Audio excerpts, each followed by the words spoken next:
Well, hi, this is Susan McCord at the Augusta Chronicle, and we are live today with Interim Commissioner Johnny Few. And he is also a candidate for District 5 on the Augusta Commission in the March 19th special election. And anybody on Facebook, feel free to send me some questions. And I'm going to give Mr. Few a minute to introduce himself, and then we'll get started with the questions. My name is Johnny Few. I'm the sitting commissioner for District 5. I was appointed by the commissioners that's on the commission board now. I'm glad that they chose me.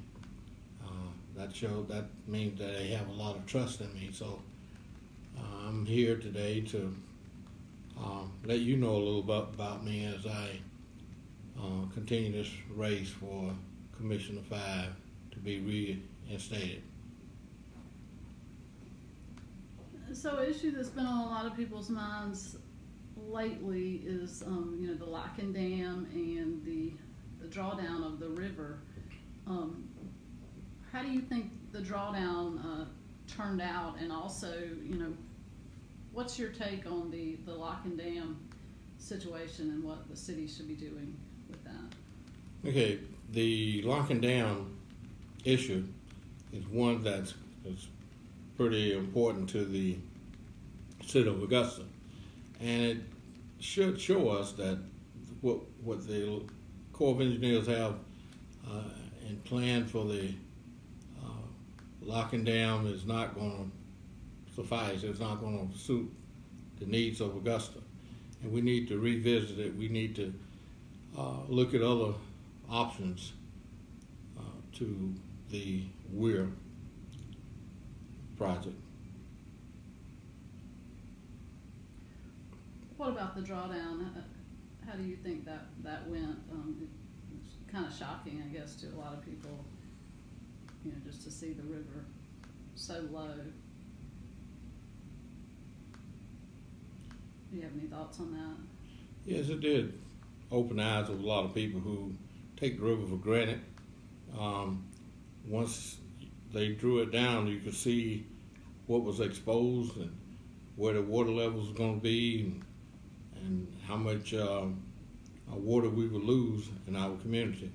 Since we use a lot of water from the river, it kind of opened our eyes to let us see what we was losing. Okay, and so you're the commissioner right now. You're the incumbent, and you're also running for the seat. What do you think you bring to the commission that maybe the other candidates don't have? Well, hoping that I bring the experience of working together with a lot of people. I've worked with different companies and different organizations where I had to work with people of different opinions, and I can relate to those people. I can get people to sort of see other people's opinion rather than just sticking to their own opinion. So I'm thinking that I can hopefully bring some cohesiveness to the board as far as working together and sharing in one another's belief and helping each other's districts out. And so what would you say are the biggest issues in District 5? The largest largest issues in District 5 is blight, and then we have the lack of retail and commercial businesses. We need to take care of our roads. We have roads that's deteriorating. We have overgrown lots. We have some houses that need to be taken care of, either demolished or repaired. There's a lot of things in District 5 that we can improve on. Hopefully, we can get people to understand that we need to take pride in our own area, and we need to clean our own area up so it will be inviting to other people. People that have a clean area invites other people to come in and enjoy that area with them, and it shows the pride that they have in that area. So I'm hoping that we can see that, and we want to make our area, our homes, our businesses, an inviting area for people to enjoy. And when we do that, then people will come in and want to reside in our area. Now, I know were you president of the neighborhood association or vice president? Bellmead and Bell Terrace. Yes, I was the president of the Bell Terrace Neighborhood Association. Did you do anything as far as you talked about keeping areas up and making them more inviting? I mean, did you do something with the neighborhood association to accomplish that? Yes, while I was president, we established as a group, we cleaned up Golden Camp Road. We went down one Saturday and picked up all the trash from Martin Luther King, Milledgeville Road, from Milledgeville Road all the way out to Dean Bridge. We picked up that trash and trash that was in front of other people's homes that maybe should have been taken care of before, but we organized that. And then we used to have called a community ball where we would entertain different people from different areas to come and share in a sort of like a fellowship where we'd get out and dance and eat and have those types of things going on for us. Well, something that Kelby Walker was just in here. We talked a good bit about, engaging younger people in the political process. And what are you doing to connect with those folks as you campaign? Younger people we're reaching out to them and by bringing ourselves, opening ourselves up to them. And we do that through the modern technology of Facebook, Twitter, stuff. What we want to do is we want to reach out to them and hear what they have to say about how we can improve our neighborhood. Sometimes our ideas are somewhat, I'm not going to say obsolete, but they're behind time. So if we could communicate with younger people, we can get their ideas, take their ideas, and sometimes we can put them into practice, because no one has the knowledge of everything. So what we have to do is we have to work together and take their ideas. When they come to a meeting, listen to their ideas. When they come to a meeting, invite them to speak. Let them know that we're just not letting them come in and we're going to deny them the privilege to say what they want to say. So this is some of the things I would like to see in our community, even in our neighborhood alliance. We have we have one of the best vehicles in Augusta, I believe, to get the word out, to take the concerns of the people to the elected officials, and we need to get that organization revitalized so we can take and go into our communities, find out what the problems are, and reach out to the officials, our leaders, and see if we can get some of those problems resolved.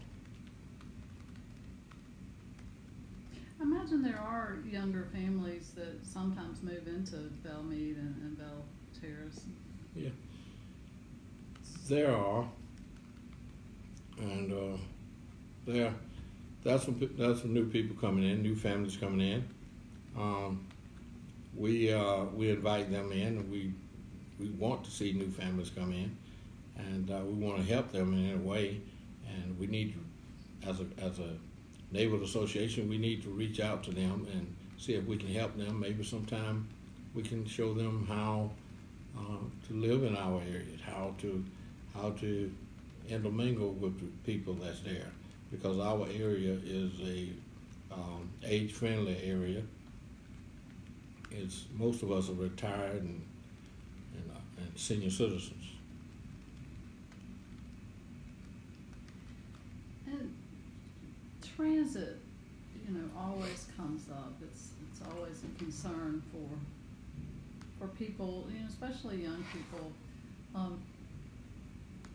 Can you tell me the status of this building that the city was building over there by Regency Mall, and what's the plan with transit right now? I know the other day you're going to get some new bus shelters, but aside from that, what's going on with transit? Okay. This is an area where our buses are transit buses, and where we can distribute to our routes, and it's going to be a pleasant place for people to come. And so it's the status of it. I couldn't tell you how far along we are with it. I can't tell you that, but it's going to help our community out a lot. It's going to be a place where all our vehicles can move from one place to another, and it'd be large enough so it won't cause any confusion.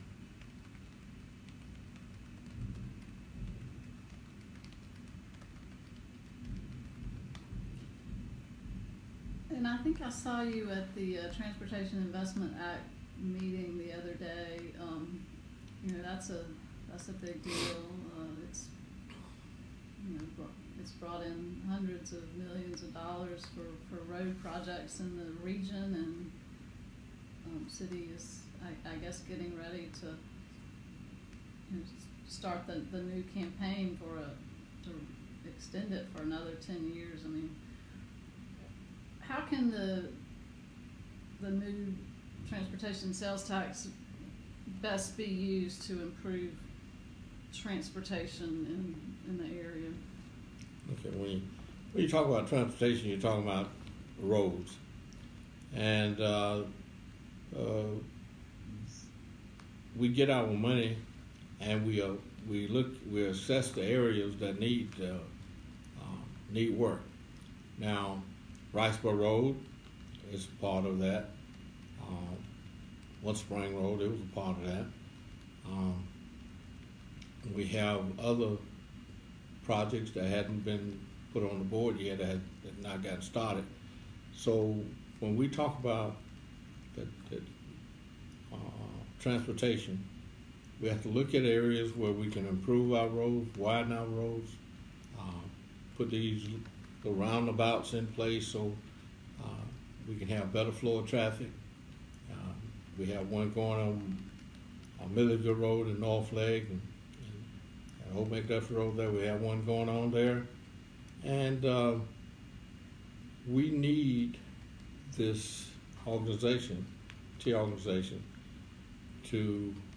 help us in giving us some money where we won't have to raise taxes to enhance our transportation situation here in Augusta. As far as roads and bridges and things, what's one road that you think deserves some immediate attention? So, all our roads deserve immediate attention, but we can't get to all of them. It's going to take time. We have potholes. We have even Milledgeville Road, which was done a few years ago. We have problems there, but it's going to take time. There are some roads worse than Milledgeville Road. So what we're going to have to do is we're going to look at them, and we're going to have to prioritize them and see if they see which one is the worst, and then we can work from there. We have to understand that Augusta is growing. We have Riceboro Road at 520 there, Bobby Jones. It's if you ever go through there, it's a mess. At 5 o'clock, 6 o'clock, even at 4 o'clock, it's backed up traffic. Something needs to be done about that. Then we have other areas. You have 25. 25 is getting to be a problem. So we have a lot of areas in our town that need to be resolved.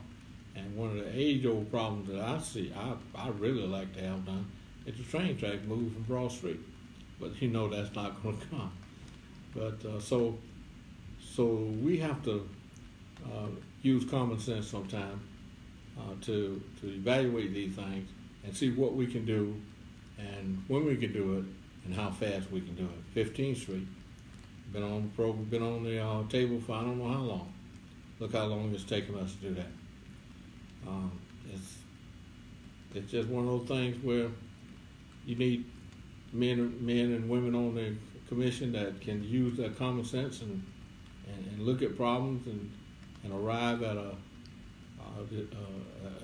decision that will please some, because it's not going to please everybody, but please some. So. Okay, we got a question from a viewer on Facebook. It's kind of specific as sometimes they are, but who is responsible for making shopping centers repair their parking lots and keep them clean? Okay, code enforcement. We have code enforcement, and we have sometimes there's a clause built in the contract. I understand what we're talking about. We got shopping centers with parking lots that's trashy and torn up. They got potholes in them. Don't look like they want to fix the potholes. All kind of stuff. Street light.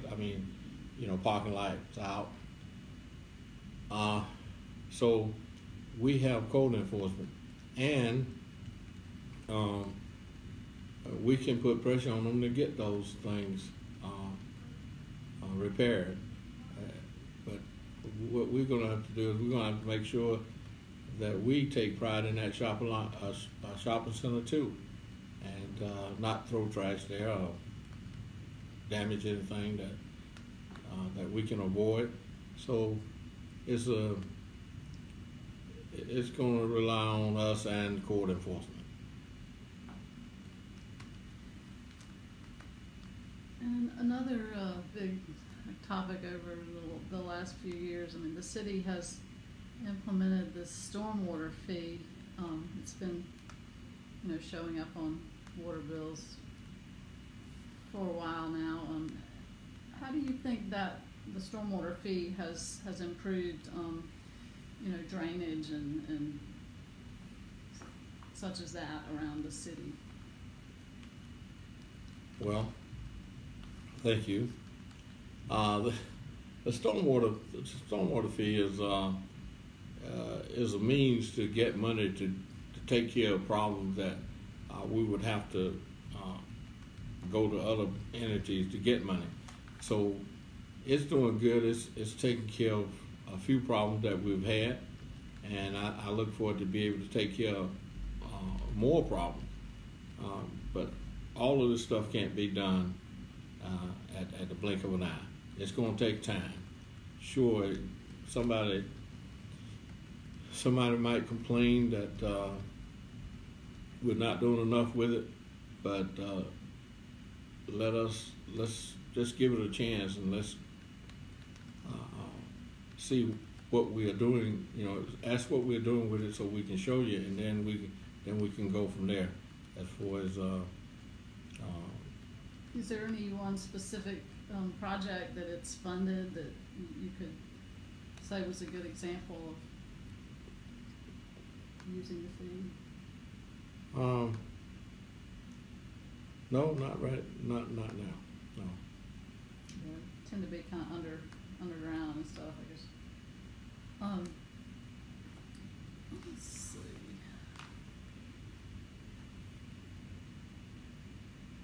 All right, well, cyber, is doing a lot for this community as it comes in. City, I think, funded a parking garage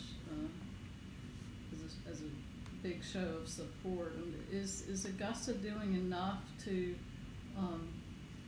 embrace this and support it, or could the city be doing more for the cyber that's coming in?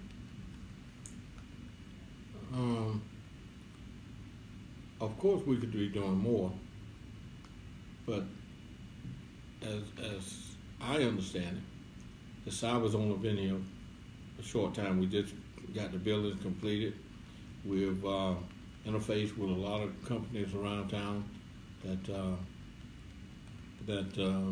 want to be involved in the cyber.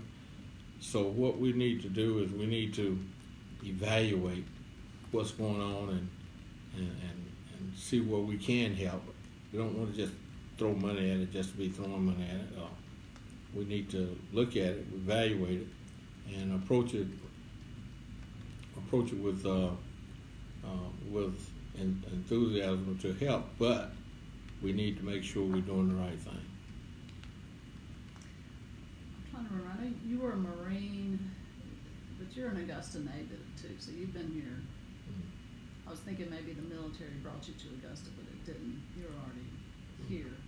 Oh. I mean, with cyber, I guess we have thousands of people moving to the area.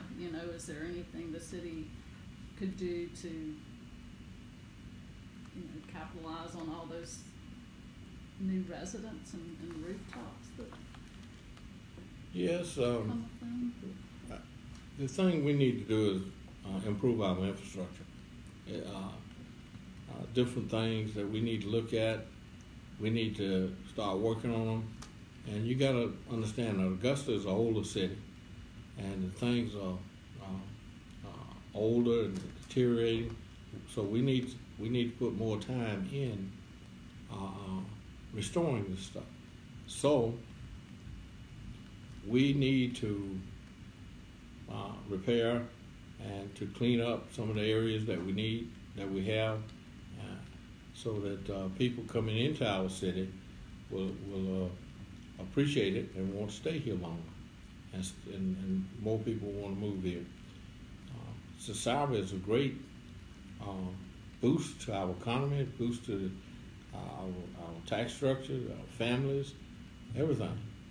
But we need to make sure that as a people in Augusta, that we get behind the commissioners, the leaders of the government, and help them figure out plans to do to improve life in Augusta. We got another question from the audience. Mm-hmm. East Augusta needs a grocery store and other businesses. What would you suggest to bring more businesses to East Augusta? Okay, East Augusta. Now, I'm going to suggest, and this is what I'm going to do, is I'm going to work with Tim McFalls. He's our guru for bringing businesses into South Augusta. So he's looking at businesses and inviting businesses and telling them how, what we can offer them and what we can't. And so I'm going to continue to work with him, and I'm going to continue to listen to the people who can express what type of business they will support. So because we can bring any type of business over there, but then if the people don't support it, then we've wasted our time and our resources. So what we need to do now is go out among the people, ask them what they will support in these areas, and then what we can do is we can work with Tim McFall and ask him, do you have anybody on the list that fits the requirement of the people that we are listening to. So we need to work hard at getting people into our commercial and retail district, but also there's some businesses that want to come over here, but we don't have our infrastructure ready in East Augusta. We don't have the proper roads, or we don't have the roads that will accommodate them. So we need to get that done. We need to fix that. We need to work hard. There's a lot of work that has to be done. I'm not here to boost my own status. I'm not here to build no castle to myself. What I want to do is I want to see my area grow. I want to see Augusta grow. I want to boost the economy to Augusta. I want to do all I can to help Augusta grow and help the people of Augusta receive the rewards of the growth of Augusta. We can't do anything by ourselves. I can't do anything by myself. I need the support of the whole commission. I need the support of at least 6. So we need to work together. And if I can work to help District 4, if I can work to help District 6 or District 3 or District 1, I'm going to help them so that if they are successful, then it will help District 5. And that's the way we're going to have to work. I remember reading something that says, no man's an island unto himself. So neither one of these districts can stand alone by themselves. We need to come together. So this is my purpose, and this is why I enjoyed talking to Tim McFalls the other day. I enjoyed talking to him because we're on the same level as far as thinking about how to get commercial and retail projects to South Augusta, East Augusta. Yeah, I'm glad you mentioned him. I had forgotten. He is the person who's going to work on the underserved areas that need retail. South Augusta, I guess East Augusta would be that too. So, what is the status? I mean, what's he doing these days with that? It sounds like you talked to him a little bit, but is he working on anything in particular right now? Well, I can say one thing he did yesterday. We had a ribbon cutting for a business on Bon Chapel Road. I was there, and they had a ribbon cutting. It's a little small family business, but it's a business. It's going to create jobs for people, and he's doing good. He has some plans. He has some ideas and some people probably on board. But what we have to do is we have to make sure that the place they want to go, have the amenities that they need. Because if I want to put a movie theater somewhere, and it doesn't have the proper things that I need over there. So I may want to put it there, but it doesn't have it, so I can't put it there. What we have to do is we're going to have to make sure that where we want these places to go, that we have the infrastructure for them.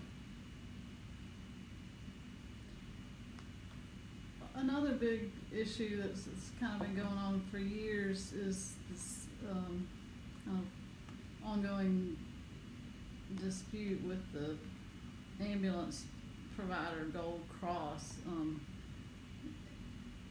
Is there an end in sight for all that? What's your take on that kind of constant problem?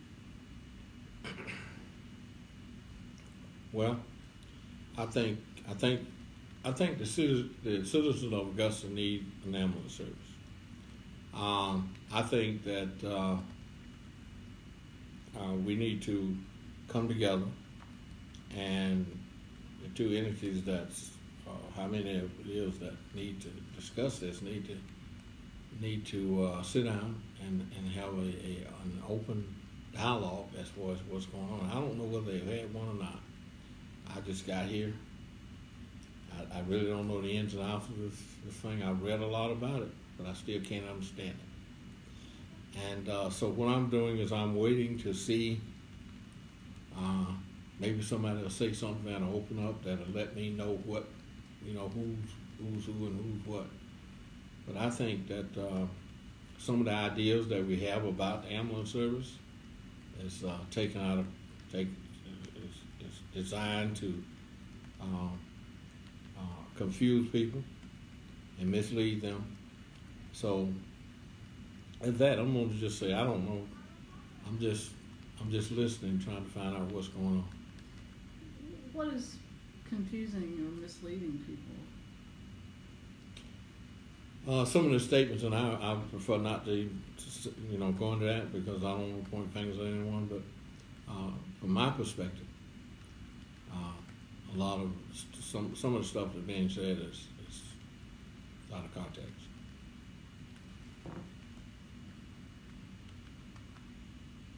Okay. Well, we had a recent tragedy at one of the city ball fields, which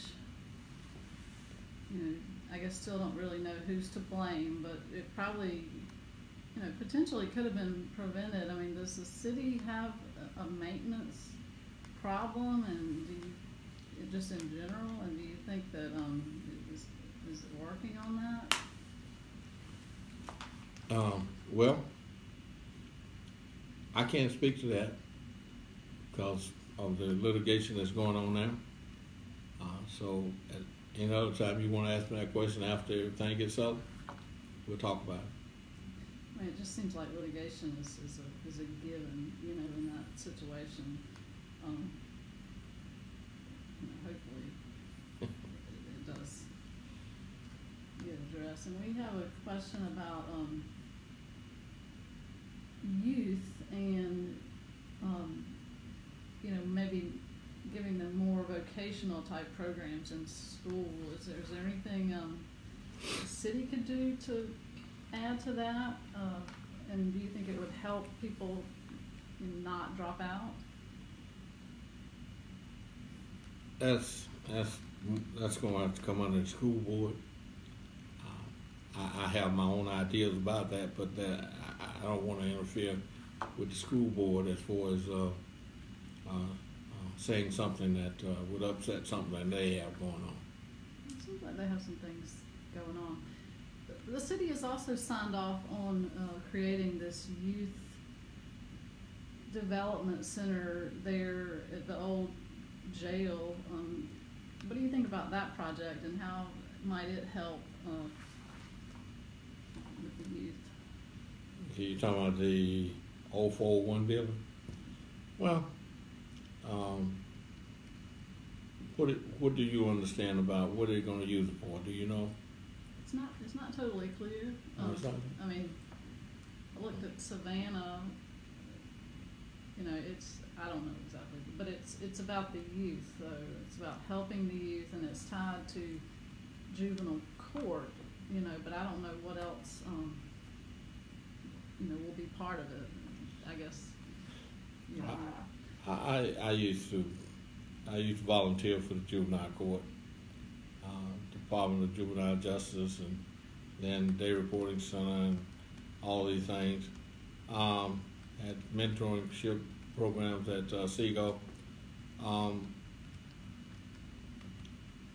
The court, the juvenile court is, and this is from my perspective,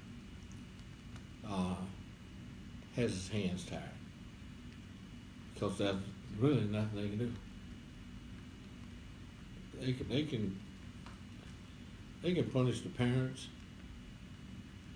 Can't punish the kids. It's just for me now. You might have a couple people call in and get really upset about this, but I work with that thing, and I'm gonna tell you, it's I don't see, unless I don't have a solution for it. Yes, it's a tough. Yeah, it is. It's, for sure. Because I've sat through those trials, and I've seen different things. I witnessed um, uh, situations that it just boggles the mind. If you had that situation, what would you do? And you can't come up with a solution on it either. So I applaud those judges. I applaud them because they are trying to do the best they can with the limited power they have. And as parents, sometimes we're to blame because we don't want to give our teachers and our judges and our officials the power to handle these situations. If there was one thing you could change about the local government, right now, what would it be? You asked me the question.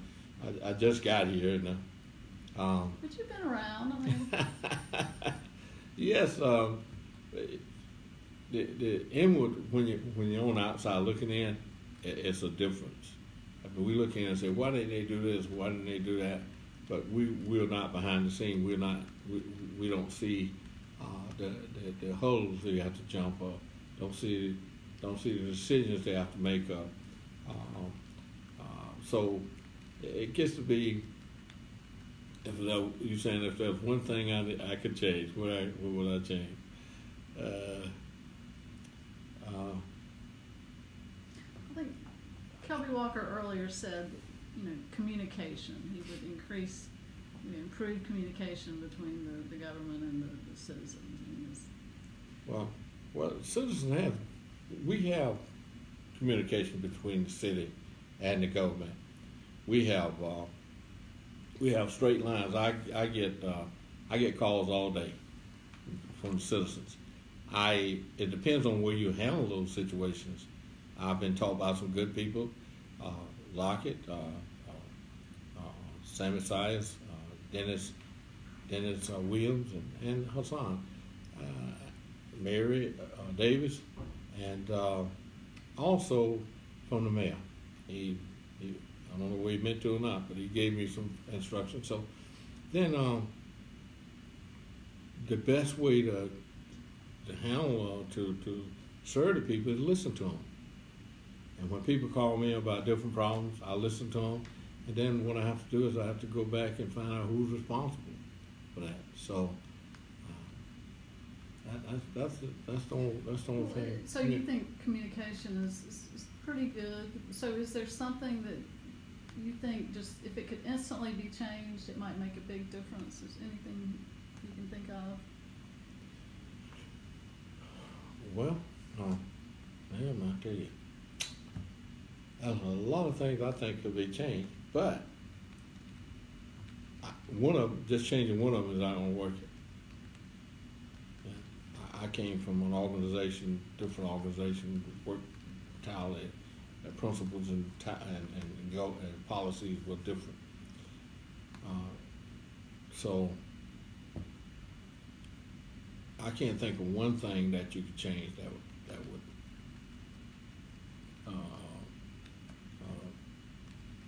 do any difference, make any difference here right now. Okay. So recently the commission decided not to allow the downtown dance clubs to transfer their licenses. And so that means when those close, right now the city would not allow clubs anywhere to serve alcohol. Do you think the city should maybe re-examine that and allow alcohol sales at clubs like that, maybe in a different location? From what I understand is that we have an area that these clubs can migrate to and entertain their customers or whatever. You do, but I don't think they're allowed to serve alcohol. Well, pardon me, I didn't know that. Okay. But I know that they do have an area that they can Light move to. industrial, I think they're allowed to go in. Okay. But as far as I know, the alcohol is not allowed. But I guess people want to, look look at that and maybe change it. Well, yeah, and, you know, I'm an ex-military guy, so I understand, you know, citizens. Some citizens want one thing one way and want the other, and sometimes, as being a military guy, I was caught in the middle. So, I'm of the philosophy that if you put those clubs where in an area where most people be satisfied with them being there, they'll survive. It's just nature of the beast. Okay. Here's another question from the audience. Do you consider yourself a free thinker? And do you plan to work with all of the commissioners to get things done? Yes, I am a free thinker. I'm also a person who looks at situations and evaluates them and make my own decision. Now I plan to work with everyone. I want to work with John Clark, Frantham, Garrett, and also, you know, Fenoy, Ben Hassan, Dennis Williams, Sam Isaias, Mary Williams. I want to work with all of them. Being a person that's been in the military, when I was in Vietnam. When we went in on a maneuver, everybody had to work together. I don't care what you had, whether you was a machine gunner, or artilleryman, or what. Everybody had to work together, and that's what I believe that we can do here at the commissions. As a commissioner, I think we can come together. Because I don't have any pride where you're going to make me deny the good of the city because it hurts my pride. It doesn't work like that. I'm ready to get in the ditch with you, shoulder to shoulder, get my hands dirty. I'm ready to get down there with you to see what you see. And so what we need to do is work together. We don't need this bickering back and forth in front of when we're on the dais. We don't need that. We need to come together as a group and speak about our problems, and then when we come before the people, we are on one accord. I was trained that way, and even through my ministry, that's what I taught. We as leaders, we go and we discuss our situation. We do whatever we have to. We want to fuss at each other, we fuss at each other. But when we come out before the dais, out before the people, we're on one accord. Everybody see us agreeing. And if I have to give up something to make your problem win, then that's what we do. This my pride is bigger than the city. It's not what I like to see either. And you mentioned being a Marine, and that reminded me, I think the last time I wrote about that, somebody had a question about, you said you were deployed to Vietnam twice. Is that what happened? No, I was deployed 3 times. 3 times, okay. Okay, what happened was I got there the first time, 2nd platoon got wiped out. It got destroyed. They pulled us back to Okinawa to get re-outfitted and resupplied and get the number of people back that we needed. Then we went back. Then we got wiped out again. So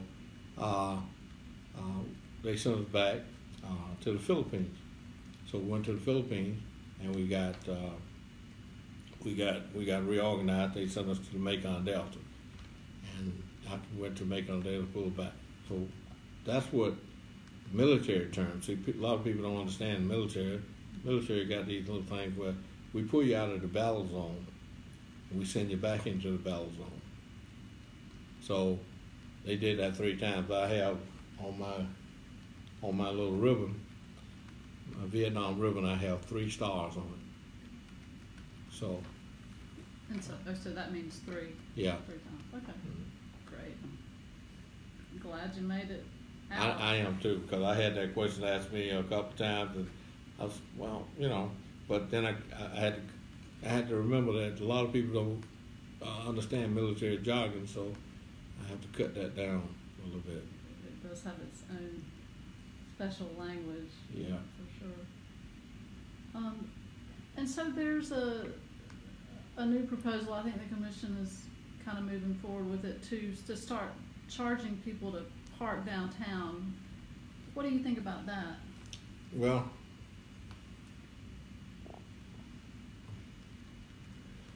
I have 2 train of thoughts on that. The businesses downtown, they want more customers coming into their shops and businesses and stuff. So if I come downtown and I park there all day long, and I take up that parking space all day, 8 to 10 hours, and I'm not shopping. The business owners look at it and say, if I get them to move faster, then I can get more business. And it's a thing that we got rid of at one time. It's coming back, and I don't think it's that beast that's gonna go away. It's gonna be here. We just have to think of more ways to create parking downtown. And the other thing I thought is that we build some parking decks, some more parking decks. I know we built those little doohickeys down there, the little valleys in the middle of the Broad Street there, but they really don't serve the purpose. And so that's, you can't really say something's not going to work or something's bad unless you try it out. It sounds like maybe the system you're looking at is pretty flexible, I guess. So it's not like you're setting all this stuff out and you can't change it. So maybe it'll work out. If you look at it like that, I mean, say Augusta, that's the way Augusta has always been. We initiate things, and if it don't work, we change it. I think we touched on this earlier, but we have another question about just the drawdown of the river that was done. I mean, what did you think about how the drawdown went? This is on everybody's mind, I guess, or a lot of people. Yes, thank them for reminding everybody, keeping that fresh on everybody's mind. The drawdown is really a reality to us. We went for years without fixing that lock, and I guess we got pushing off. But now you see what the results would be if you didn't have it. And so, my opinion is that we need to ask somebody, someone somewhere in America knows how to take care of our problem. And what we're gonna have to do is we're gonna have to search that person out. And the Corps of Engineers, I know that they have brilliant people there, but they're missing something. And their job is to get the water flowing where it will just flow kind of normally through the city, but we need a pool of water, so we need something that's going to back it up where we can keep a certain pool that will help us with our entertainment, with our needs. And so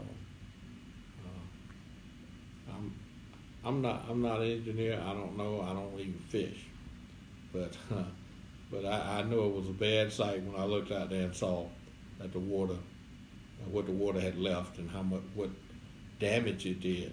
Because you got Goodale Landing down there that wall. I remember when they put that wall there to build Goodale Landing.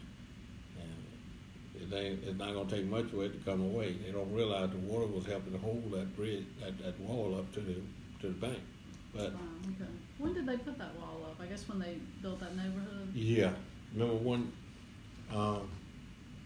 one year, the land was cracking behind the Goodale Landing down there.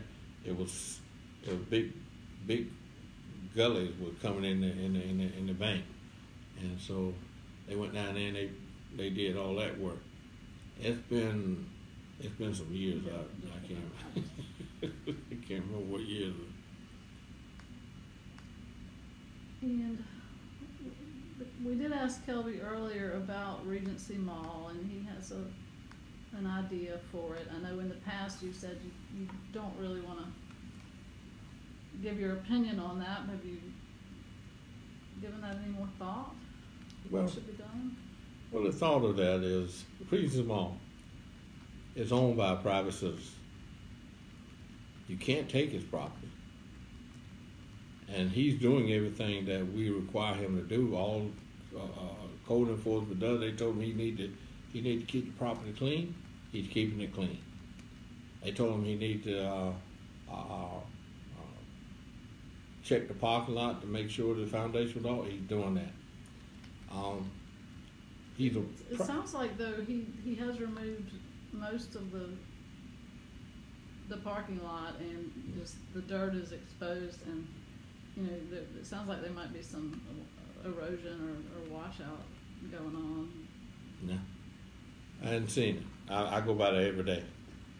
Now, not saying that it couldn't be, but I haven't seen it. I know he took all the asphalt up and he piled it up there next to the Dean Bridge Road there and everything. But Regency Mall is something that we're going to have to negotiate with the owner. We cannot take that man's property. We cannot throw him off his own property. As long as he's keeping the property up to spec for code enforcement, for the marshal's office, and he's protecting it. The sheriff department doesn't have any problem with it. As long as he's doing those things, we can't take his property. He's an individual that owns property. And we can go into negotiation with him. We can buy the property from him, but we cannot take that property from him and do what we want with it. The commission in the past has talked about trying to condemn it, but you don't think that's No, ma'am. See what he's doing. I mean, you're talking about condemning it. Probably he went in there and he took all the mold out. He did that. He went in. You talk about the trash being around the place, all the trees and shrubbery. He got that taken care of. So I'm not defending him, but we as a people who wants to remain in the boundaries of the law cannot take that from him. And we voted, really. We voted that we didn't want to put what everybody else wanted to put out there. So we voted not to put it out there. So that took that off the table.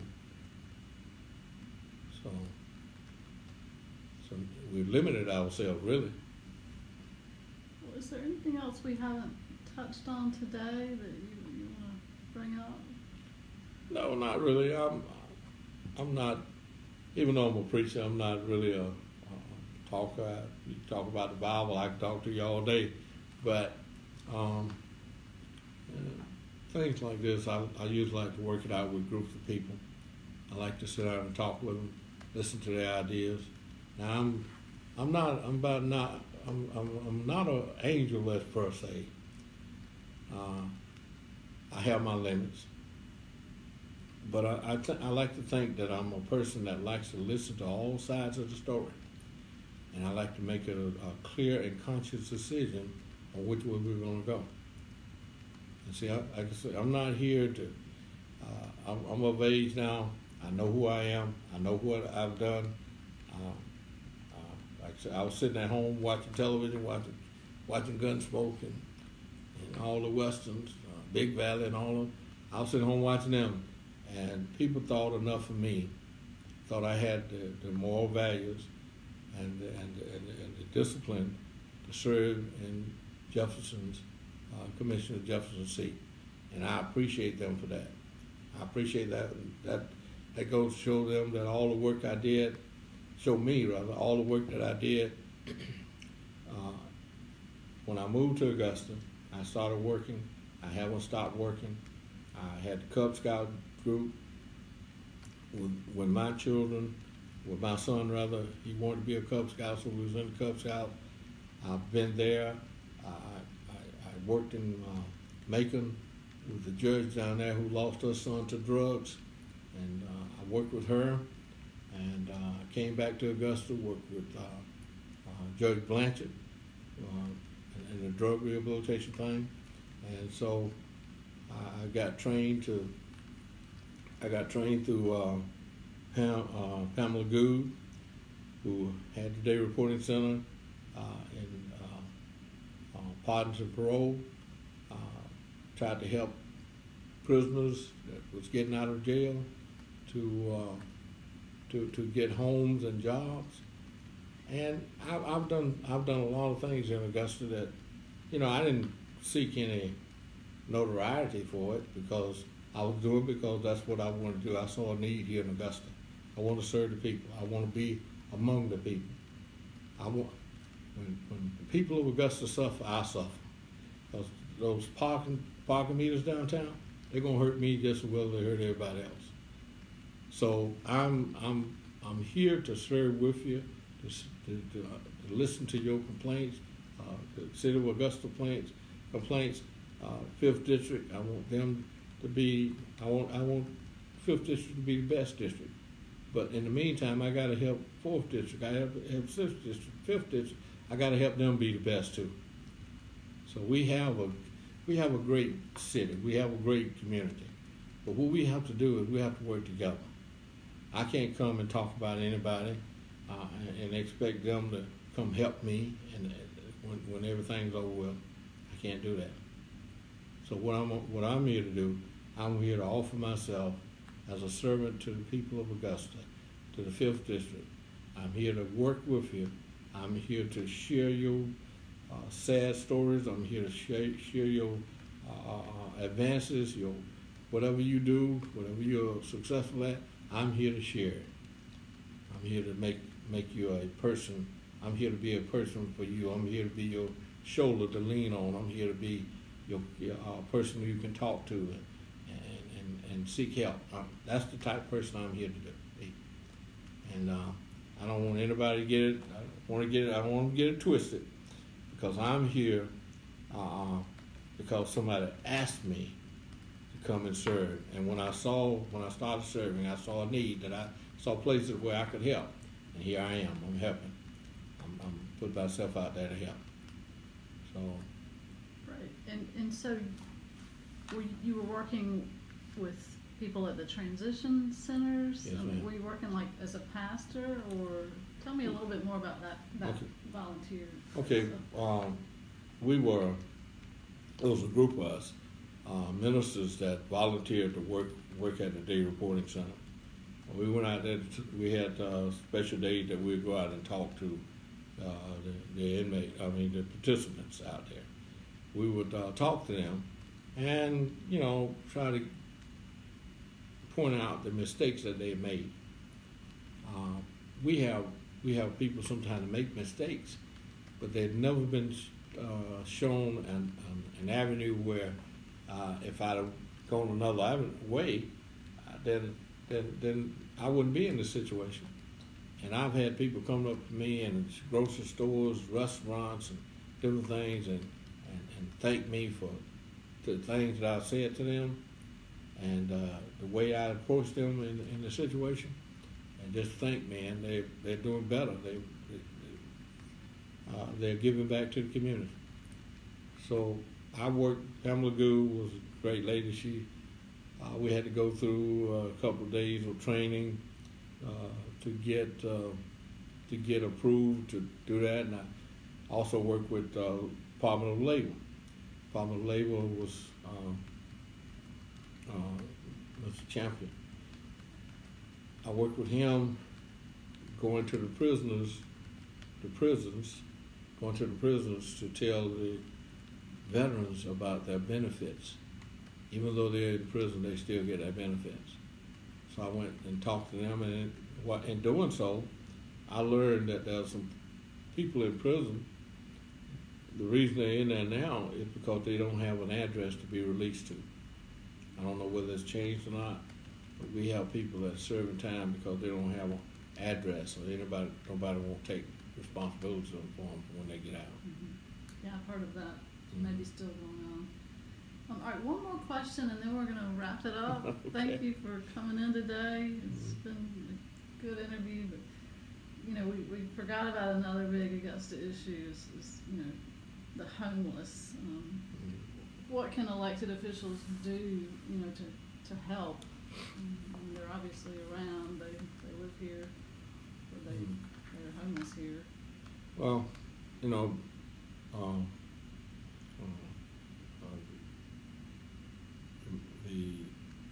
excuse me, let me collect my thoughts here a minute. Homeless people, I working with George Powell, I saw a lot of homeless people. I see a lot of homeless people. You know, when they did Market Street, when they widened Market Street over there, you know, Market Street is when it Russell Street. Okay, when they widened, they tore down all those old warehouses and everything over there. You had a lot of homeless people living in those places. And you'd be surprised at those people. They etch out them a little space and they keep it clean. They keep the salt and pepper and their little cooking apparatus. They keep it there, and we're going to have those people. I don't see how we're going to get rid of them. Some of them you could put them in a $200,000 house and they still would be. They want to sleep on the outside rather than sleep on the inside. I've seen the people living under the bridges, down there on the docks. They live under that bridge there.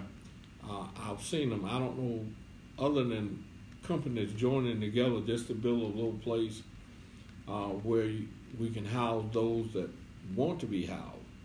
Those that are, I've seen children, mothers with children sleeping in the cold. If we could get some companies together to build, to build a place. I know we can't house all of them, but just build a place and somehow teach them how to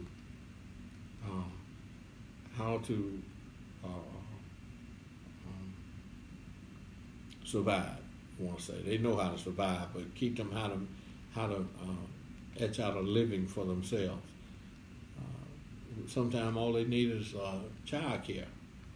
Sometimes all they need is someone to just come in and talk to them, just give them encouragement. That's what we need to do. I mean, as a community, I've watched as Augusta. Augusta shouldn't have any hungry people, because we have Salvation Army down on Green Street there. I watch trucks come up there and just give food away. Churches. I know I could start out on Monday and eat a meal and not miss a meal every day, because there's churches and organizations that give out food, that sometimes they give you a place to stay. They'll let you stay there a couple of days so you can get your feet on the ground.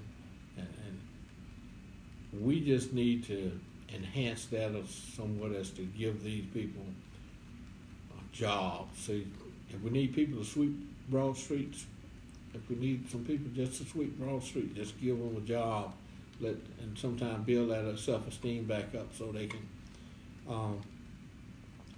survive and get the pride in themselves. So maybe then they'll go on out and get another job, a better job, and survive. So I think that the homeless in Augusta is going to be with us forever, but that we can minimize this situation.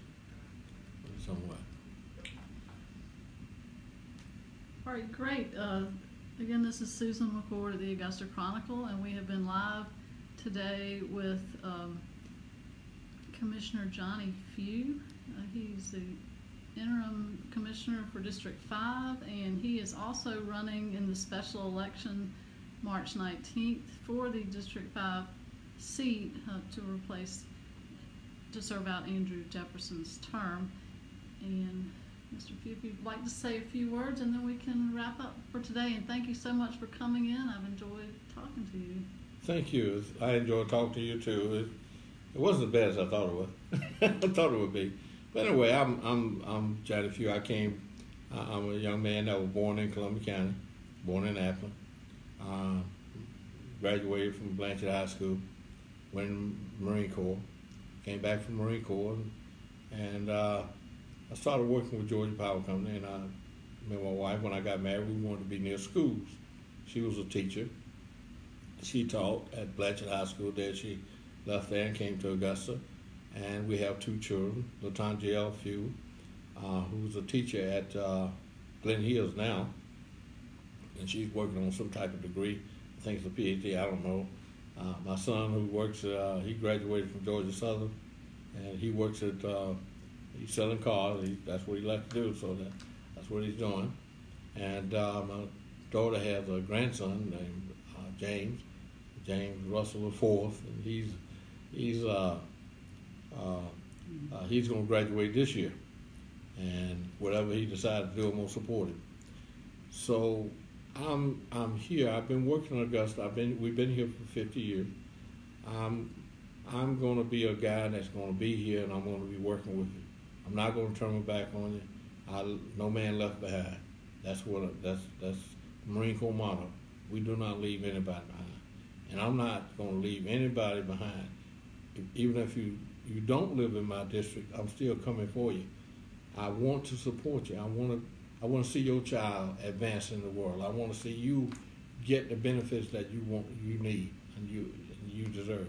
So I'm, as a citizen of Augusta, I want to be the best person that I can be for the citizens of Augusta.